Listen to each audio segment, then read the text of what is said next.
ਗੌੜੀ ਪੰਚ ਪਦਾ ਪੇਵਕੜਾ ਦਿਨ ਚਾਰ ਹੈ ਸਾਹੁਰੜਾ ਜਾਣਾ। ਅੰਧਾ ਲੋਕ ਨਾ ਜਾਣਈ ਮੂਰਖ ਏ ਆਣਾ। ਕਹੋ ਡਡਿਆ ਬੱਧ ਹੈ ਧਨ ਖੜੀ ਪਾਹੂ ਘਰ ਆਏ ਮੁਕ ਲਾਊ ਆਏ ਰਹਾਉ। ਵਾਹਿਗੁਰੂ ਜੀ ਕਾ ਖਾਲਸਾ ਵਾਹਿਗੁਰੂ ਜੀ ਕੀ ਫਤਿਹ। ਧੰਨ ਧੰਨ ਸਤਿਗੁਰੂ ਗਰੀਬ ਨਿਵਾਜ ਸਾਹਿਬ ਸ੍ਰੀ ਗੁਰੂ ਗ੍ਰੰਥ ਸਾਹਿਬ ਮਹਾਰਾਜ ਅੰਗ 333 334। ਭਗਤਾਂ ਕੀ ਬਾਣੀ ਦੇ ਅੰਤਰਗਤ ਗੌੜੀ ਰਾਗ ਦੇ ਵਿੱਚ ਸ੍ਰੀ ਕਬੀਰ ਜੀਓ ਕਾ 50ਵਾਂ ਬਚਨ। ਬਾਣੀ ਦਾ ਰੂਪ ਪੰਜ ਪਦਾ ਪਾਤਸ਼ਾਹ ਜੀ ਦੇ ਬਚਨ ਦੇ 5 ਪਦੇ ਹੋਣਗੇ। ਸੋ ਪਹਿਲੇ ਪਦੇ ਦੇ ਵਿੱਚ ਮਹਾਰਾਜ ਕਿਰਪਾ ਕਰਨ ਲੱਗੇ, ਕਹਿੰਦੇ ਪੇਵਕੜਾ ਦਿਨ ਚਾਰ ਹੈ ਸਾਹੁਰੜਾ ਜਾਣਾ। ਅੰਧਾ ਲੋਕ ਨਾ ਜਾਣਈ ਮੂਰਖ ਏ ਆਣਾ। ਪੇਵਕੜਾ ਦਿਨ ਚਾਰ ਹੈ ਸਾਹੁਰੜਾ ਜਾਣਾ। ਅਰਥਾਤ ਕਿ ਜੀਵ ਰੂਪੀ ਇਸਤਰੀ ਨੇ ਇੱਥੇ ਸੰਸਾਰ ਰੂਪੀ ਪੇਕੇ ਘਰ ਦੇ ਵਿੱਚ ਭਾਈ ਐਵੇਂ ਚਾਰ ਕੁਦੇ ਨਹੀਂ, ਭਾਵ ਕਿ ਐਵੇਂ ਥੋੜ੍ਹਾ ਜਿਹਾ ਅਰਸਾ ਹੀ ਰਹਿਣਾ ਹੈ ਅਤੇ ਇੱਕ ਦਿਨ ਓੜਕ ਨੂੰ ਸਾਰਾ ਕੁਝ ਛੱਡ ਛਡਾ ਕੇ ਮਹਾਰਾਜ ਕਹਿੰਦੇ ਸਾਹੁਰੜਾ ਜਾਣਾ, ਭਾਵ ਕਿ ਸਹੁਰੇ ਘਰ ਚਲੇ ਜਾਣਾ, ਪਰਲੋਕ ਨੂੰ ਚਲੇ ਜਾਣਾ ਭਾਈ। ਪਰੰਤੂ ਫਿਰ ਵੀ ਮਹਾਰਾਜ ਕਹਿੰਦੇ ਅੰਧਾ ਲੋਕ ਨਾ ਜਾਣਈ ਮੂਰਖ ਏ ਆਣਾ। ਅੰਧਾ ਲੋਕ ਨਾ ਜਾਣਈ ਮੂਰਖ ਏ ਆਣਾ। ਅਰਥਾਤ ਕਿ ਅਗਿਆਨੀ ਲੋਕ ਜਿਹੜੇ ਨੇ ਨਾ, ਅੰਨੇ ਲੋਕ ਇਸ ਅਸਲੀਅਤ ਨੂੰ, ਹਕੀਕਤ ਨੂੰ, ਯਥਾਰਥ ਨੂੰ ਜਾਣਦੇ ਹੀ ਨਹੀਂ। ਮੂਰਖ ਏ ਆਣਾ ਅਰਥਾਤ ਕਿ ਮੂਰਖ ਅਤੇ ਅਣਜਾਣ ਲੋਕ ਇਸ ਅਸਲੀਅਤ ਨੂੰ ਸਮਝਦੇ ਨਹੀਂ। ਸੋ ਅੱਗੋਂ ਰਹਾਉ ਵਾਲੀਆਂ ਪੰਕਤੀਆਂ ਦੇ ਵਿੱਚ ਮਹਾਰਾਜ ਕਿਰਪਾ ਕਰਦੇ ਹਨ, ਕਹਿੰਦੇ ਕਹੋ ਡਡਿਆ ਬੱਧ ਧਨ ਖੜੀ ਪਾਹੂ ਘਰ ਆਏ ਮੁਕ ਲਾਊ ਆਏ ਰਹਾਉ। ਕਹੋ ਡਡਿਆ ਬੱਧ ਧਨ ਖੜੀ। ਡਡਿਆ ਘਰ ਦੇ ਵਿੱਚ ਕੰਮ ਕਾਜ ਕਰਨ ਵਾਲੀ ਧੋਤੀ ਨੂੰ ਕਹਿੰਦੇ ਨੇ। ਆਮ ਘਰੇਲੂ ਇਸਤਰੀਆਂ ਬੰਨਿਆ ਕਰਦੀਆਂ ਸਨ। ਕਹੋ ਡਡਿਆ ਬੱਧ ਧਨ ਖੜੀ ਅਰਥਾਤ ਕਹਿਲਾ ਦੱਸ ਖਾਂ। ਕਬੀਰ ਜੀ ਕਹਿੰਦੇ ਧਨ ਅਰਥਾਤ ਜੀਵ ਰੂਪੀ ਇਸਤਰੀ ਤਾਂ ਜੇ ਡਡਿਆ ਅਰਥਾਤ ਘਰੇਲੂ ਕੰਮ ਕਾਜ ਕਰਨ ਵਾਲੀ ਧੋਤੀ ਹੀ ਬੰਨੀ ਖਲੋਤੀ ਹੈ, ਭਾਵ ਕਿ ਉਸ ਦੀ ਤਾਂ ਅਜੇ ਸਹੁਰੇ ਘਰ ਜਾਣ ਦੀ ਤਿਆਰੀ ਕੋਈ ਨਹੀਂ, ਉਹ ਤਾਂ ਤਿਆਰ ਹੀ ਨਹੀਂ ਹੋਈ। ਜਦ ਕਿ ਮਹਾਰਾਜ ਕਹਿੰਦੇ ਪਾਹੂ ਘਰ ਆਏ ਮੁਕ ਲਾਊ ਆਏ ਰਹਾਉ। ਪਾਹੂ ਘਰ ਆਏ ਅਰਥਾਤ ਕਿ ਪ੍ਰਾਹੁਣੇ ਤਾਂ ਘਰ ਵੀ ਅੱਪੜ ਚੁੱਕੇ ਹਨ। ਕਾਹਦੇ ਲਈ? ਮੁਕ ਲਾਊ ਆਏ ਅਰਥਾਤ ਜੀਵ ਰੂਪੀ ਇਸਤਰੀ ਦਾ ਮੁਕਲਾਵਾ ਲੈਣ ਲਈ ਆਏ ਨੇ।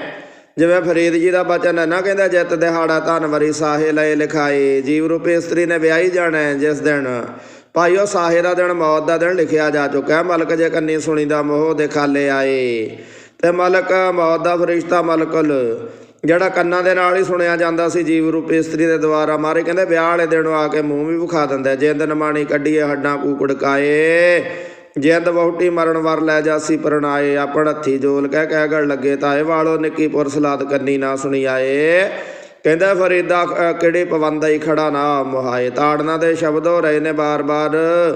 ਤੂੰ ਮਾਰੇ ਕਹਿੰਦੇ ਖਲੋਤਾ ਆਪਣੇ ਆਪ ਨੂੰ ਲੁਟਾਈ ਕਿਉਂ ਜਾਨੇ। ਸੋ ਮਹਾਰਾਜ ਕਹਿੰਦੇ ਕਹੋ ਡਡਿਆ ਬੱਧ ਧਨ ਖੜੀ। ਜੀਵ ਰੂਪੀ ਇਸਤਰੀ ਤੇ ਅਜੇ ਕੰਮ ਕਾਜ ਵਾਲੀ ਘਰੇਲੂ ਧੋਤੀ ਬੰਨ ਕੇ ਖਲੋਤੀ। ਪ੍ਰਾਹੁਣਾ ਘਰ ਵੀ ਆ ਗਿਆ ਮੁਕਲਾਵਾ ਲੈਣ, ਅਜੇ ਤਿਆਰੀ ਕੋਈ ਨਹੀਂ, ਭਾਵ ਕਿ ਜੀਵ ਇਸਤਰੀ ਦੀ ਜਿੰਦ ਨੂੰ ਲਿਜਾਣ ਦੇ ਲਈ ਮੌਤ ਦਾ ਫਰਿਸ਼ਤਾ ਉਸ ਦੇ ਦਰ 'ਤੇ ਅੱਪੜ ਚੁੱਕਾ ਹੈ। ਪਰੰਤੂ ਜੀਵ ਰੂਪੀ ਇਸਤਰੀ ਦੀ ਤਰਫੋਂ ਇਸ ਦਾ ਸਾਹਮਣਾ ਕਰਨ ਦੇ ਲਈ ਅਜੇ ਕੋਈ ਵੀ ਤਿਆਰੀ ਨਹੀਂ। ਸੋ ਅੱਗੋਂ ਦੂਸਰੇ ਪਦ ਦੇ ਵਿੱਚ ਮਹਾਰਾਜ ਕਿਰਪਾ ਕਰਨ ਲੱਗੇ, ਕਹਿੰਦੇ ਉਹ ਜੈ ਦਿਸਾ ਖੂੜੀ ਕੌਣ ਲਾਜ ਬਹਾਰੀ। ਲਾਜ ਕੜੀ ਸਿਉ ਟੂਟ ਪੜੀ ਉੱਠ ਚੱਲੀ ਪਨਹਾਰੀ। ਉਹ ਜੇ ਦਿਸਾ ਖੂੜੀ ਅਰਥਾਤ ਕਿ ਉਹ ਜਿਹੜੀ ਸਾਹਮਣੇ ਸੰਸਾਰ ਰੂਪੀ ਖੂਹੀ ਦਿਸਦੀ ਹੈ, ਇਹਦੇ ਵਿੱਚ ਮਹਾਰਾਜ ਕਹਿੰਦੇ ਕੌਣ ਲਾਜ ਬਹਾਰੀ।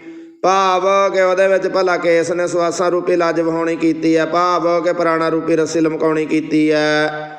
क्योंकि होया ही कुछ इस तरह है कि महाराज कहते लाज घड़ी स्यों टूट पड़ी उठ चली पनिहारी।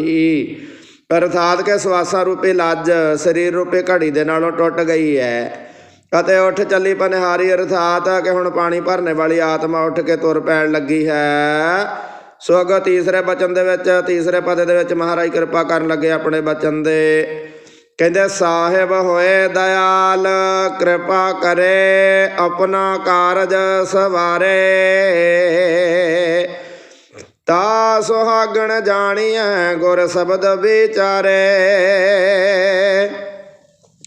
ਸਾਹਿਬ ਹੋਏ ਦਇਆਲ ਕਿਰਪਾ ਕਰੇ। ਅਰਥਾਤ ਕਿ ਜੇਕਰ ਉਹ ਅਕਾਲ ਪੁਰਖ ਵਾਹਿਗੁਰੂ ਮਾਲਕ ਜੀਵ ਰੂਪੀ ਇਸਤਰੀ ਦੇ ਉੱਪਰ ਦਿਆਲੂ ਕਿਰਪਾਲੂ ਹੋ ਜਾਵੇ, ਰਹਿਮਤ ਕਰ ਦੇਵੇ, ਬਖਸ਼ਿਸ਼ ਕਰ ਦੇਵੇ, ਤਾਂ ਮਹਾਰਾਜ ਕਹਿੰਦੇ ਆਪਣੀ ਕਿਰਪਾ ਰਹਿਮਤ ਬਖਸ਼ਿਸ਼ ਕਰ ਦੇਵੇ ਤਾਂ ਆਪਣਾ ਕਾਰਜ ਸਵਾਰੇ। ਅਰਥਾਤ ਕਿ ਫਿਰ ਜੀਵ ਰੂਪੀ ਇਸਤਰੀ ਆਪਣਾ ਨਾਮ ਵਾਲਾ ਕਾਰਜ ਭਾਈ ਸੰਵਾਰ ਲੈਂਦੀ ਹੈ। ਅਤੇ ਮਹਾਰਾਜ ਕਹਿੰਦੇ ਤਾ ਸੁਹਾਗਣ ਜਾਣੀਆ ਗੁਰ ਸ਼ਬਦ ਵਿਚਾਰੇ। ਅਰਥਾਤ ਕਿ ਜੀਵ ਰੂਪੀ ਇਸਤਰੀ ਨੂੰ ਕੇਵਲ ਤਾਂ ਹੀ ਸੁਹਾਗਣ ਕਰਕੇ ਜਾਣਿਆ ਜਾਵੇਗਾ ਜੇਕਰ ਉਹ ਗੁਰ ਸ਼ਬਦ ਵਿਚਾਰੇ। ਅਰਥਾਤ ਕਿ ਗੁਰੂ ਮਹਾਰਾਜ ਜੀਆਂ ਦੇ ਸ਼ਬਦ ਨੂੰ ਵਿਚਾਰਨਾ ਕਰਦੀ ਹੈ ਨਾ, ਤਾਂ ਹੀ ਉਹਨੂੰ ਸੁਹਾਗਣ ਗਿਣਿਆ ਜਾਵੇਗਾ, ਪਤੀ ਵਾਲੀ ਗਿਣਿਆ ਜਾਵੇਗਾ, ਅਕਾਲ ਪੁਰਖ ਵਾਹਿਗੁਰੂ ਰੂਪੀ ਪਤੀ ਵਾਲੀ ਗਿਣਿਆ ਜਾਵੇਗਾ ਭਾਈ। ਸੋ ਆਪਣੇ ਬਚਨ ਦੇ ਚੌਥੇ ਪਦ 'ਚ ਕਬੀਰ ਜੀ ਕਿਰਪਾ ਕਰਨ ਲੱਗੇ। ਕਹਿੰਦਾ ਕਿਰਤ ਕੀ ਬਾਂਧੀ ਸਭ ਫੇਰਾ ਦੇਖੋ ਵਿਚਾਰੀ। ਇਸ ਨੋ ਕਿਆ ਆਖੀਐ ਕਿਆ ਕਰੇ ਵਿਚਾਰੀ। ਕਿਰਤ ਕੀ ਬਾਂਧੀ ਸਭ ਫਿਰੈ ਦੇਖੋ ਵਿਚਾਰੀ। ਅਰਥਾਤ ਕਿ ਸਾਰੀ ਦੁਨੀਆ ਹੀ ਪਿਛਲੇ ਜਨਮਾਂ ਦੇ ਵਿੱਚ ਕੀਤੇ ਹੋਏ ਕਰਮਾਂ ਦੇ ਸੰਸਕਾਰਾਂ ਦੀ ਬੱਧੀ ਹੋਈ ਫਿਰਦੀ ਹੈ। ਜਿਹੜੇ ਆਪਾਂ ਰੋਜ਼ ਕਰਮ ਕਰਦੇ ਇਹਨਾਂ ਤੋਂ ਸਾਡੀ ਕਿਰਤ ਬਣਦੀ ਹੈ, ਸਾਡੇ ਲੇਖ ਬਣਦੇ ਨੇ, ਸਾਡੇ ਭਾਗ ਬਣਦੇ ਨੇ, ਸਾਡਾ ਸੁਭਾਅ ਬਣਦਾ ਹੈ। ਮਹਾਰਾਜ ਕਹਿੰਦੇ ਇਹਦੇ ਅਨੁਸਾਰ ਹੀ ਅੱਗੋਂ ਅਸੀਂ ਕਰਮ ਕਰਨੇ ਕਰਦੇ ਹਾਂ। ਬੇਸ਼ੱਕ ਤੁਸੀਂ ਮਹਾਰਾਜ ਕਹਿੰਦੇ ਇਸ ਗੱਲ ਦੀ ਵਿਚਾਰ ਕਰਕੇ ਦੇਖ ਲਓ, ਦੇਖੋ ਵਿਚਾਰੀ ਕਿ ਸਾਰੀ ਦੁਨੀਆ ਹੀ ਕਿਰਤ ਦੀ ਬੱਧੀ ਫਿਰਦੀ ਹੈ, ਸੰਸਕਾਰਾਂ ਦੀ ਬੱਧੀ ਫਿਰਦੀ ਹੈ। ਮਹਾਰਾਜ ਕਹਿੰਦੇ ਇਸ ਨੂੰ ਕਿਆ ਆਖੀਐ ਕਿਆ ਕਰੇ ਵਿਚਾਰੀ। ਇਸ ਨੂੰ ਕਿਆ ਆਖੀ। ਅਰਥਾਤ ਕਿ ਇਸ ਜੀਵ ਰੂਪੀ ਇਸਤਰੀ ਨੂੰ ਭਲਾ ਕੀ ਕਹਿਣਾ ਕਰੀਏ, ਭਾਵ ਕਿ ਭਲਾ ਕੀ ਦੋਸ਼ ਦੇਣਾ ਕਰੀਏ ਇਸ ਵਿਚਾਰੀ ਜੀਵ ਰੂਪੀ ਇਸਤਰੀ ਨੂੰ। ਕਿਆ ਕਰੇ ਵਿਚਾਰੀ। ਅਰਥਾਤ ਕਿ ਇਹ ਵਿਚਾਰੀ ਕੀ ਕਰ ਸਕਦੀ ਹੈ, ਭਾਵ ਕਿ ਇਹ ਜੀਵ ਰੂਪੀ ਇਸਤਰੀ ਤਾਂ ਵਿਚਾਰੀ ਆਪਣੇ ਕਿਰਤ ਦੇ ਅਧੀਨ ਹੀ ਅੱਗੋਂ ਕਰਮਾਂ ਨੂੰ ਕਮਾਉਣਾ ਕਰਦੀ ਹੈ। ਸੋ ਅੱਗੋਂ ਅੰਤਮ ਪੰਜਵੇਂ ਪਦ ਦੇ ਵਿੱਚ ਮਹਾਰਾਜ ਕਿਰਪਾ ਕਰਨ ਲੱਗੇ ਆਪਣੇ ਬਚਨ ਦੇ। ਕਹਿੰਦੇ ਭਈ ਨਿਰਾਸੀ ਉੱਠ ਚੱਲੀ ਚਿਤ ਬੰਧ ਨਾ ਧੀਰਾ। ਹਰ ਕੇ ਚਰਣੇ ਲਾਗ ਰਹੋ ਭਜ ਸਰਣ ਕਬੀਰਾ। ਭਈ ਨਿਰਾਸੀ ਉੱਠ ਚੱਲੀ। ਅਰਥਾਤ ਕਿ ਜਿਸ ਤਰ੍ਹਾਂ ਦੀ ਜੀਵ ਰੂਪੀ ਇਸਤਰੀ ਜਿਹੜੀ ਇਸ ਤਰ੍ਹਾਂ ਦੀ ਜੀਵ ਰੂਪੀ ਇਸਤਰੀ ਹੈ ਨਾ, ਆਖਰ ਨੂੰ ਨਿਰਾਸ਼ ਹੋ ਕੇ ਸੰਸਾਰ ਤੋਂ ਉੱਠ ਕੇ ਤੁਰ ਪੈਂਦੀ ਹੈ। ਚਿੱਤ ਬੰਧ ਨਾ ਧੀਰਾ। ਅਰਥਾਤ ਕਿ ਉਸਦਾ ਚਿੱਤ ਧੀਰਜ ਨਹੀਂ ਬੰਨਦਾ, ਭਾਵ ਕਿ ਉਸਦਾ ਮਨ ਹੌਸਲਾ ਨਹੀਂ ਧਾਰਦਾ ਫਿਰ। ਸੋ ਇਸ ਕਰਕੇ ਮਾਰੇ ਕਹਿੰਦੇ ਹਰ ਕੀ ਚਰਣੀ ਲਾਗ ਰਹੋ ਭਜ ਸਰਣ ਕਬੀਰਾ। ਅਰਥਾਤ ਕਿ ਕਬੀਰ ਜੀ ਕਥਨ ਕਰਦੇ ਹਨ ਕਿ ਇਹ ਜੀਵ ਤੂੰ ਚੱਤੋ ਪੈਰ ਹਰੀ ਦੇ ਚਰਨੀ ਲੱਗਿਆ ਹੀ ਰਹੋ ਅਤੇ ਉਸਦੀ ਸ਼ਰਨ ਦੇ ਵਿੱਚ ਪੈ ਕੇ ਉਸਦਾ ਭਜਨ ਕਰਨਾ ਕਰ। ਭਜ ਸਰਣ ਕਬੀਰਾ। ਸੋ ਮਹਾਰਾਜ ਕਹਿੰਦੇ ਭਈ ਨਿਰਾਸੀ ਉੱਠ ਚੱਲੀ ਚਿਤ ਬੰਧ ਨਾ ਧੀਰਾ। ਹਰ ਕੇ ਚਰਣੇ ਲਾਗ ਰਹੋ ਭਜ ਸਰਣ ਕਬੀਰਾ। ਵਾਹਿਗੁਰੂ ਜੀ ਕਾ ਖਾਲਸਾ ਵਾਹਿਗੁਰੂ ਜੀ ਕੀ ਫਤਿਹ।